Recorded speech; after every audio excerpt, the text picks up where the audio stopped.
Hey St. Louis, it is Angela Hochman here, your host on STL TV. I am delighted to sit down with my guest today. We have somehow got Charles Biscuit Smith from the My Life in a Bag Foundation. Yes. Hi, Charles. Hey, how you doing? I am wonderful. How are you? Well, busy, trying to get everything in alignment for this year for our first coming out. Okay. And so happy to be here. Delighted to have you.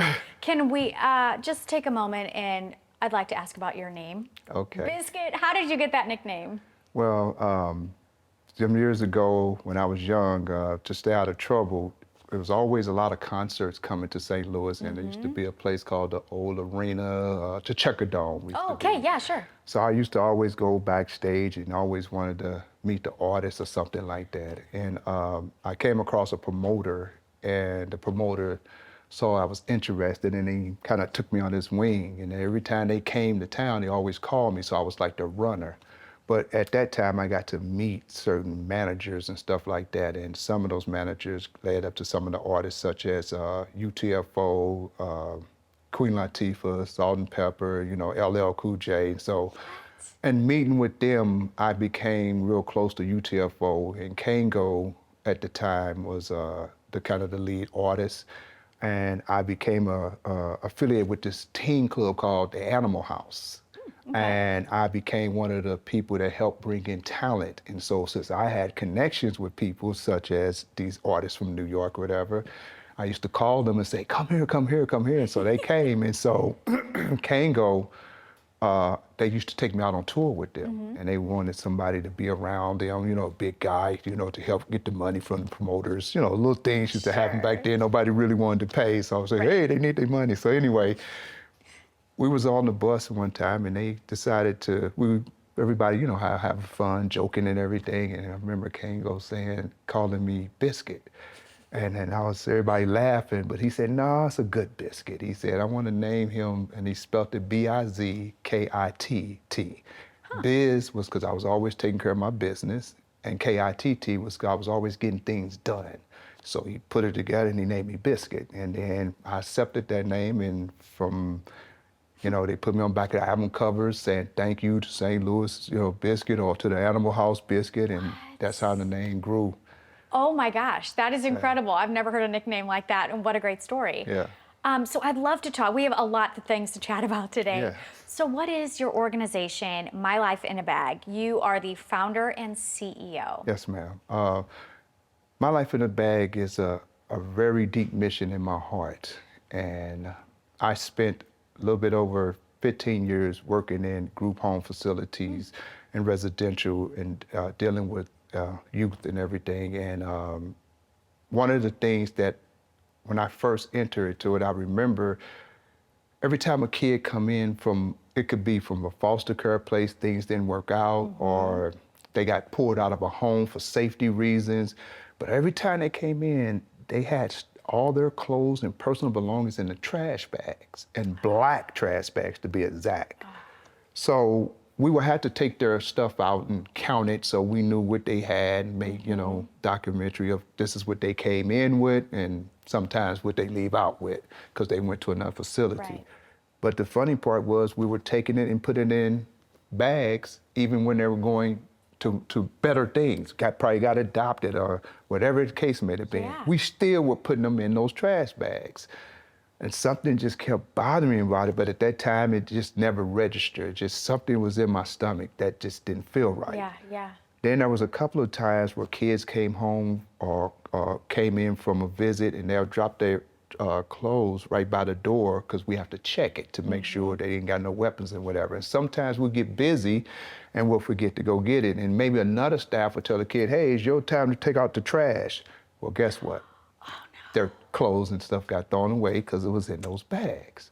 And then it just got to the point that something had to be done. So I remember praying over it and talking to a couple of people about it, but I kept praying and then I kept saying, what could be done? And I remember waking up one morning saying, you are the thing that's going to make that change. And I was like, well, how's that? You know, I'm asking these questions. Like, I'm just one person, I just throw it how out am I supposed there. to do that? And then that's when he reminded me, you travel around the world. I let you, you know, be a part of all this that I've given you a blessing to be a part of.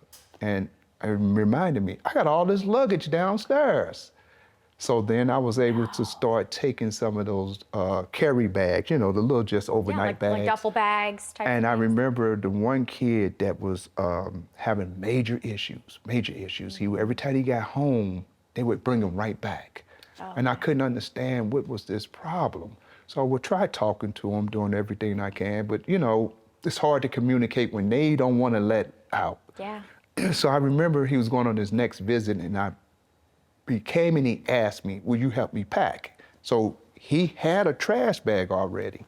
And I said, nope. I took the trash bag and he looked at me like, I thought you was gonna help me pack. I said, I am.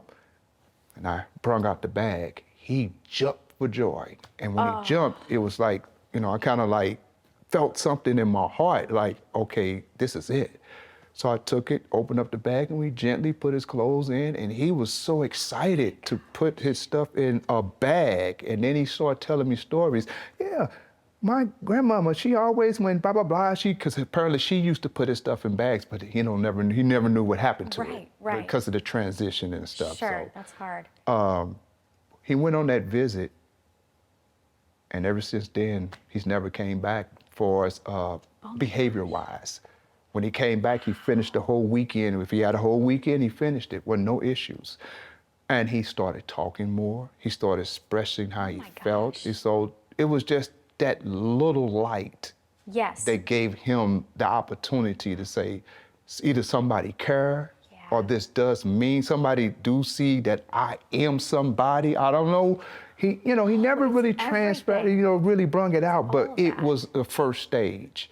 Then other peers of his in the unit start seeing these things, and so of course I got asked, well, can I get one? And it was like, of course. Well, let's work on some things throughout the unit, and boom, next thing you know, that's what I started doing for everybody.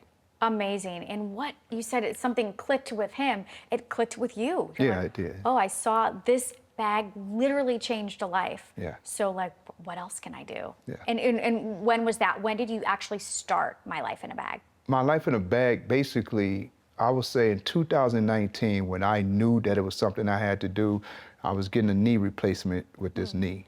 And I was working at Every Child's Hope at that time. And this is when I really got to experience everything. And that's when I was told, me and my wife was talking, and it was basically said that Spiritly told me, you're not going back to ECH. And I said, honey, I don't think I'm going back after this surgery. And she looked at me, and I looked at her, and I said, I think we're supposed to move forward with My Life in a Bag. Oh my gosh. And after the surgery, going through the healing process, doing all that sitting and, working, getting the knee back together, that's when I really got fed what to do. And then at that point, we launched it. And this last year of November, we made everything official. Wow. So got 501c status and everything. Congratulations. And I started asking some of the people on the road, like DMC has a band. And so some of his band members, I started getting luggage. I ended up with almost 70 pieces of luggage before we even got to where we at now. Where do we even put all this? So we just had it sitting, ready, and now it's time for it to move. And so we steady campaigning, because our goal is to serve 300 youth of our first plan right now. But our goal is to do way more. We want to be able to make it worldwide, but we got to start here first. So we don't never want it to be where it runs out. Right. Because once it gets started, we know that it's going to be a need. And we don't never want to say, that does hurt a kid. When they know that, oh, I can get this, and then they can't get it because there's a delay. We don't need that in their lives. We need them to stay focused on, first of all, being youth. Next, let's grow and progress in what you can learn and how you can become that next level of your life. So, wow, you are doing absolutely amazing work. We are almost out of time, but can you quickly run down? You've got several events going on locally. Our first one is April 23rd at Tropical Bowling Lanes. I probably said the name wrong. Oh yeah, Tropicana. Tropicana. Yeah. Excuse me. I know right where that that's is. Bowling for a Cause. Fantastic. And we have DJ Charlie Chad. He'll be DJing it. He's very known in St. Louis. Zeus Waters, he's a local St. Louis artist. He's a national artist, not local. I'm sorry about that, Zeus. If you hear me, forgive me. But he's a national artist now. But he most definitely has great connection. He's also was a teacher at the same place that I worked at for the youth. My gosh. So he understands the mission. Worlds colliding. And we have our first annual luggage drive at the Delwood Recreational Center off of West Florissant in Delwood. Sure. And we have a special guest coming, Daryl McDaniels from Run DMC. He will be there signing autographs and taking pictures. And the way that works is the first 50 people who bring a luggage and donate it that's new, and you can just show proof of receipt. Sure.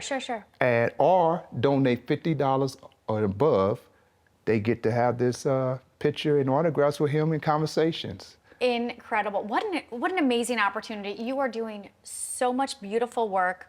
It's just really amazing to see how one bag can change a life. Yes. And you are doing just tremendous work here in town, and that's just going to spread like wildfire because, it comes from the heart. I can tell you're very passionate about it. If people want to get involved, I would highly suggest check out their website, mylifeinabagfoundation.org. You can make a donation if you just want to jump on and make a quick contribution. If you'd like to volunteer. Please, we need volunteers. Please, he needs volunteers, you guys. Biscuit's calling for you. Definitely also check out all of their social media because that's where there's going to be all sorts of great pictures and probably some videos posted. And these events, mark your calendar. And all our events are going to be posted. All the events are on social our too. big gala. They need to go to the website to see who's coming. It's going to be surrounding around the 50th anniversary of hip hop. So imagine who may be there. That's it. Possibilities are, now that's how the cliffhanger is going to be? That's it. That's how it goes. Oh my gosh. It was so wonderful to talk to you. Thank you for all that you're doing. I appreciate it. Really, really inspiring. It is my mission and honor. Yes. That is going to do it today on STL TV. Check out all of our social media. You know, we're on Facebook, Twitter, Instagram, YouTube. We are everywhere. And of course, stltv.net if you'd like to check out all of our wonderful programmings. But keep it right here. Keep it locked, don't go anywhere. This is where you get to experience St. Louis. So we will just see you next time. St. Louis.